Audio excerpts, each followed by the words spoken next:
This is SSPTV News, brought to you by Samsung Productions and the Hazleton Standard Speaker. We talk with a Franciscan priest who has a connection with a saint on this Good Friday for Christians. Hello everyone, and thanks for watching. I'm Ken Kara, and this, of course, is SSPTV News, your place for 24 hours of your hometown news and information. Let's get started with headlines from SSPTV and the Hazleton Standard Speaker.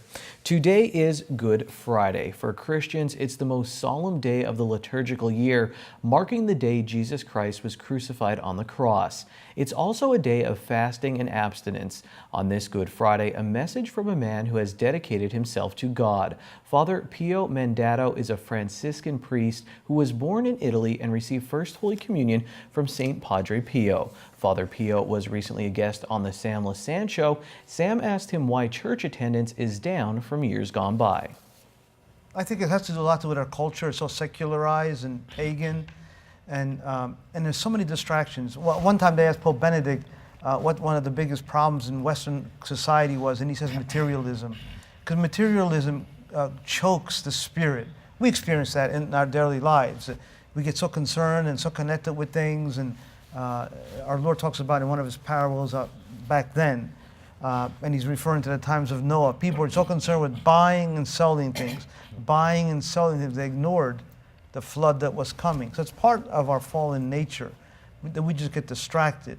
And to enter into the Mass, the reality of the Mass, you need a good intellectual formation. Going back to the analogy of this man who was watching the baseball game, if he had studied or someone had told him what was really going on, he would have really appreciated it. And it's the same thing with, we need to be informed in our Catholic faith. That's the purpose of evangelization. Mm-hmm. So we do need a good, solid, intellectual, we don't need to be academics or scholars, but we need to know our basic catechism of the reality. But there's another rub here that you kind of implied to why it's people stay away. And because Jesus is a tough lover. He's the most difficult lover we will ever meet, the most demanding of lovers. He's infinite love. And that's one of my points we're speaking about at the parish, is that if you begin to follow him as a disciple, what must I do, the rich young man asks Jesus, to enter eternal life? What does our Lord say? Keep the commandments. We don't like to hear that one. Because keeping the commandments always calls us to a greater love. And in all sorts of life, you could be priest, married, single. I mean, he calls us and he challenges us to a higher law of love. You can see this episode of the Sam Lasan Show anytime at ssptv.com. Many of you display them or make them this time of year. I'm referring to traditional Pysanky eggs. Our Lisa Sugar talked with one man who is doing his best to keep this longtime tradition alive. Well, as promised, we brought back Paul Karinchak, who is an expert Pysanky egg maker and an instructor teaching classes. He was here before telling us about the many classes, but with Easter coming up this Sunday, we thought it was only appropriate to have you back to talk about what these eggs really mean, because there's a strong history behind them, Paul. Yes, there is. Thanks again for having me back. It's a pleasure. Yes, there is. This goes back to maybe, I'm going to say 988 AD. So you're talking after Christ. And back then it was a tradition that these eggs were, spring was coming around. Easter was a big holiday. So when they started something like this, they usually gave it to family members or friends, and it meant something back then. And when you think about it, back then they didn't have the dyes that they do now. So maybe they used onion skins, coffee grounds, or red beet juice, and that's where they got the colors. They all mean something. The colors mean something, and the symbols as well mean something. So give us a little sample of what some of them would mean. Okay, for instance, maybe the fish would represent Christ. The bands or the ribbons go around the egg has no beginning, no end. The colors, they would represent maybe white would be purity, red would be for strength, and green and brown would represent Mother Earth, so like spring is coming around. So it tells a story. The colors and the symbols have a story to tell as well. Was there anything that was maybe symbolic of one family, like a traditional, kind of like an heirloom with them or something, or I can't think of what the word is, like a symbol for their family? Yes, actually, it was in Ukraine, different sections. So you could probably tell by the egg which area it came from or which section it did. Yes, it did.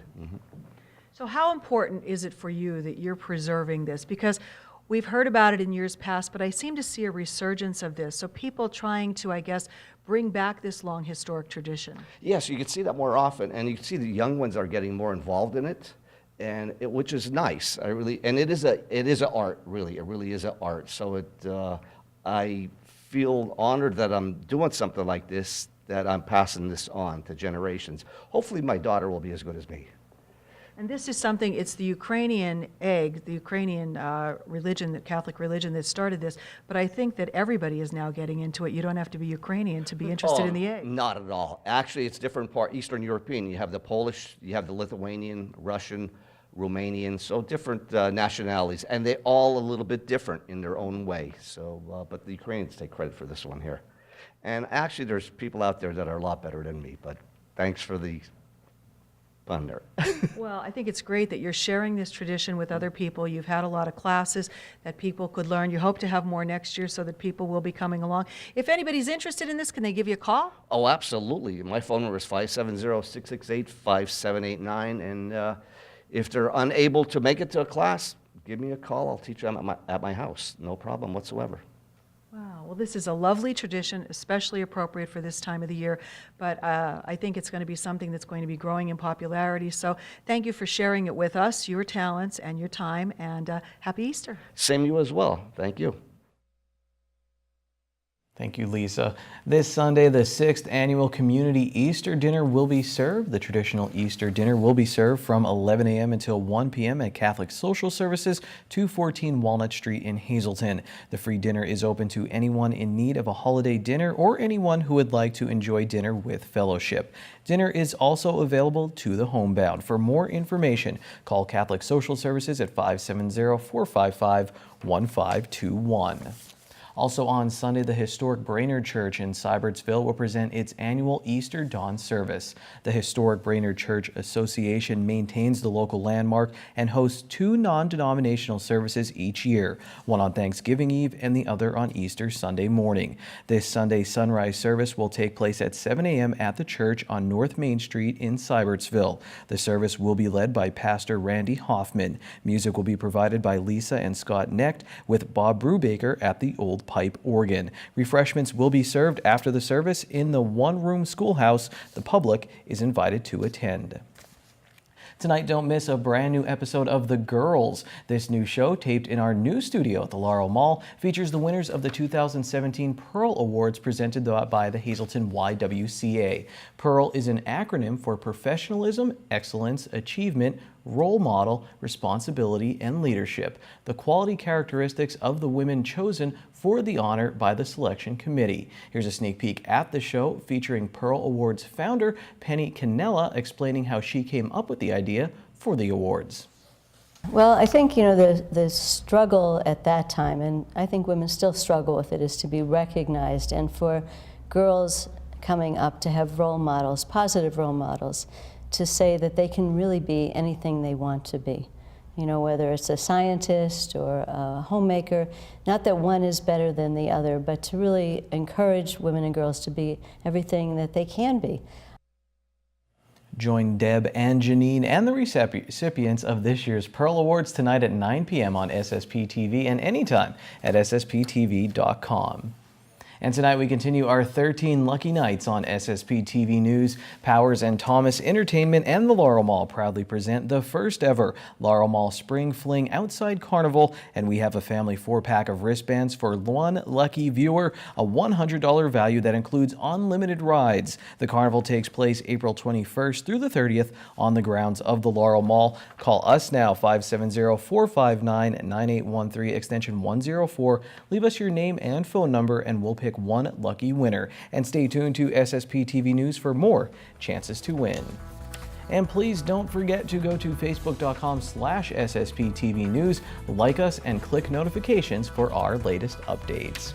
Well, coming up, find out about a local basketball player who's taking his talent to a Division I college. And up next, another adorable edition of Adopt Me from the Hazelton Animal Shelter.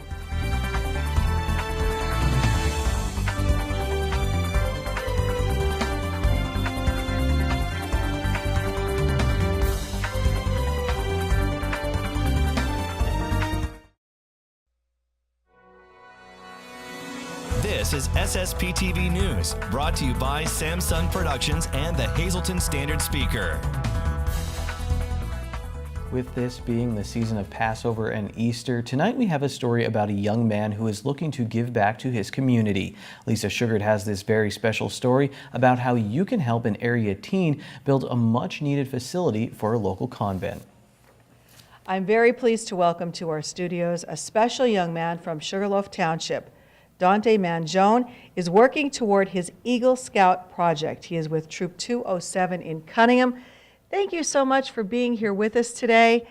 I guess, how important was it for you, first of all, to be in scouting? You've been doing this since you're a young man. Yeah, it's very important to me. I've been looking forward to this all my life, and I think it would really help for my future. There's not too many people who can say they actually completed an Eagle Scout project, and I've heard of many over the years, but I must say that yours is pretty impressive. So what is the project that you're looking to complete? I am building a 12 by 18 birthing barn for the Carmelite nuns in Sugarloaf.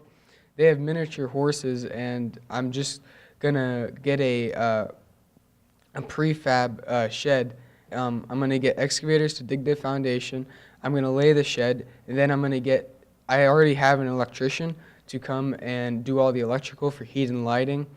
So this is a prefabricated shed already, so that part at least makes it a little bit easier for you. Yeah. But this is a major undertaking. How did you get involved with this? Why did you want to do this to help out these miniature horses? Well, I was looking, I used to go, well, I still do. I go down to the Carmelite nuns to help. I was getting service hours when I was little, and I was just with them a long time, and I realized over the years that they needed a shed. So I figured I could help. And they were going to try to take this on by themselves, right, until you stepped forward. Yep. So now, to complete his Eagle Scout project, he wants to complete the construction of this mini horse birthing barn for the Carmelite Monastery in Sugarloaf. So you need to raise how much money? $10,000. Wow, that's no easy task. So if our viewers would like to donate, the check will be made out to Monastery of Holy Annunciation, or they could go on my GoFundMe website. Okay. So they just search your name, Dante Mangione, on the GoFundMe? Yep, that's correct. All righty. So when do you hope to have this barn complete? I'm hopefully gonna get it completed by the fall. All right, so you need people to act now so that you can do all of this, because once that you get that ordered, this prefabricated shelter, then that comes in, and what do you have to put inside of it? I'm going to make 3 stalls for the baby horses. So what's it like working with these little baby horses down there? I didn't even realize they were there. It's really fun because they mess around all the time and everything.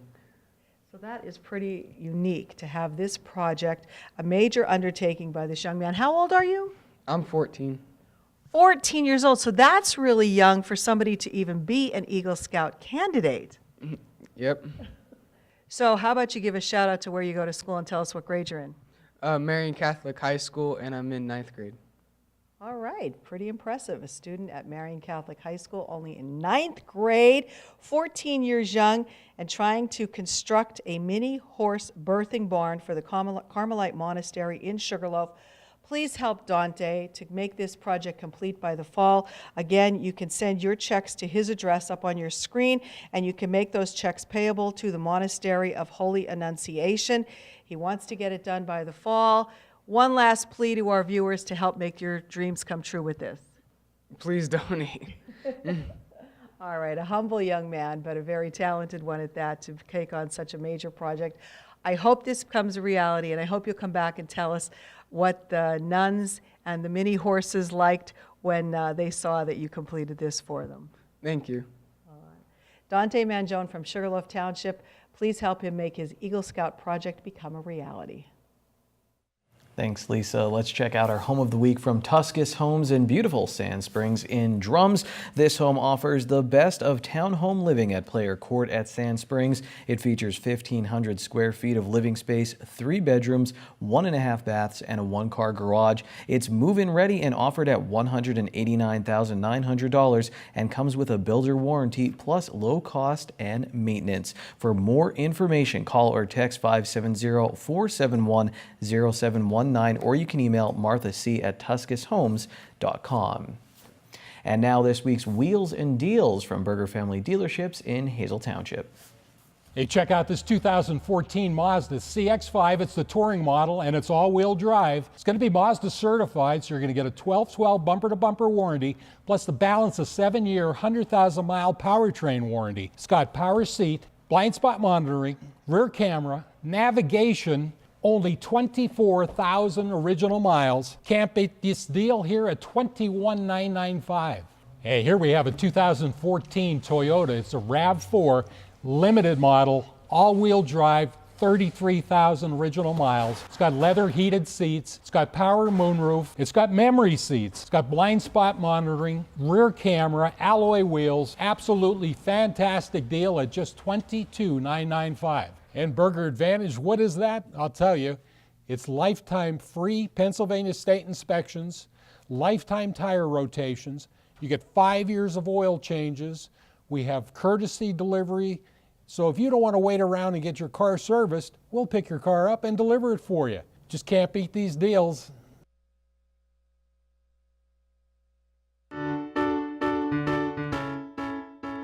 Hello again. Here I have with me Misty. Misty is an approximately 1.5 to 2-year-old Lhasa Apso Shih Tzu mix who's very playful as well as affectionate. Misty here is already spayed, current on her vaccines including her rabies and distemper shots.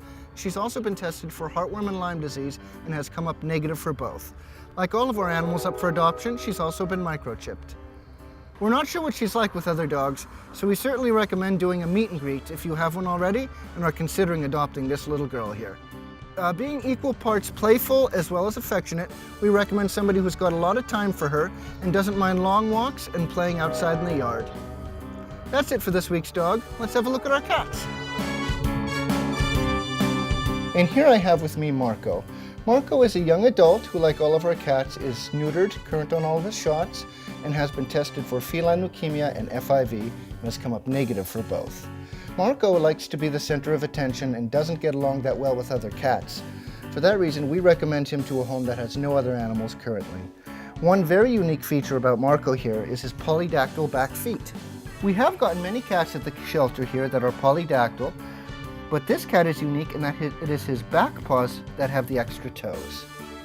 That's it for this week's pets. If anybody at home is interested in Misty, Marco here, or any of the other animals we have up for adoption, please come on down to the Hazelton Animal Shelter here at 101 North Poplar Street.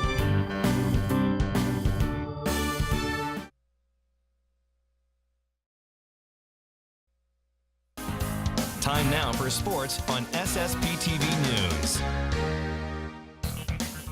A former Hazelton area high school basketball player has signed with a Division I basketball program. After a season at Bridgeton Academy in Maine, Bobby Planutis has signed with Mount St. Mary's University. The Mountaineers made the NCAA tournament this year. They beat New Orleans and then lost to number 1 seed Villanova. Planutis averaged 18 points and 7.5 rebounds a game for Bridgeton. Dave Seaman has a full story on Planutis. That was in Thursday's Standard Speaker. You can read it online at standardspeaker.com. Right now, please check out Short Shots with Ron Marchetti.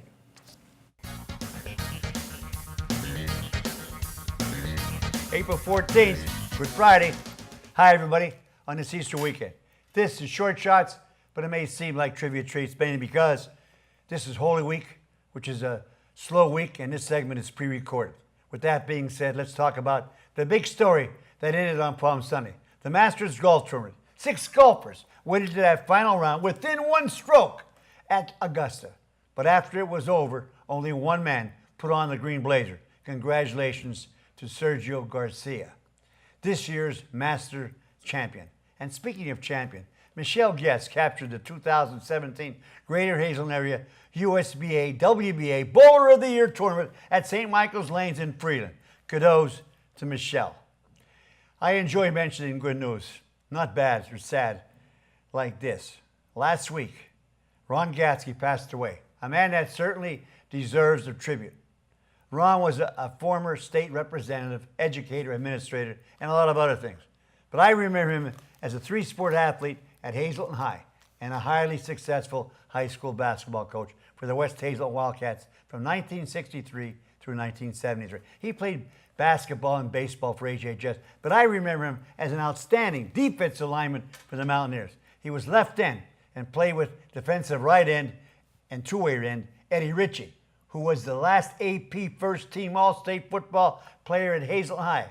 Both outstanding ends are gone, number 38 and number 40. I always remember numbers of HHS players when I was 10.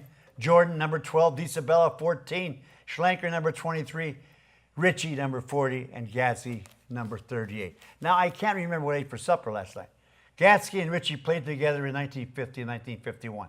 12 years later, Ron Gatsky became head basketball coach at West Hazelton and had a marvelous 10-year career, winning an average of 16 games every season, 162 and 78, which included his greatest team in 1969-70, 24 and 1, while winning the Anthracite League championship with the school's best ever record and West Hazelton's only ever District 11 championship. On the way to that crown, it included huge playoff wins over the Allentown Canaries before 3,500 at Liberty Hall in Bethlehem, and a full house at the Farm Show Arena in Harrisburg before losing to Harrisburg.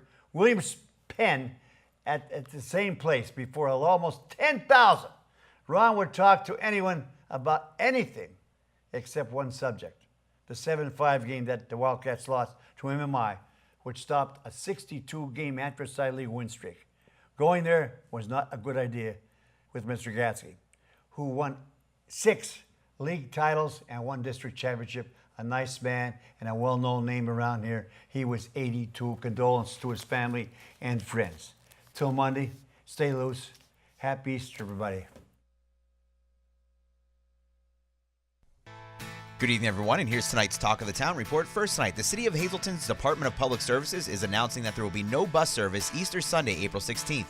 All service will resume Monday, April 17th. Hazelton Public Transit offices will be closed Friday and Monday. For more information, just call 570-459-5414.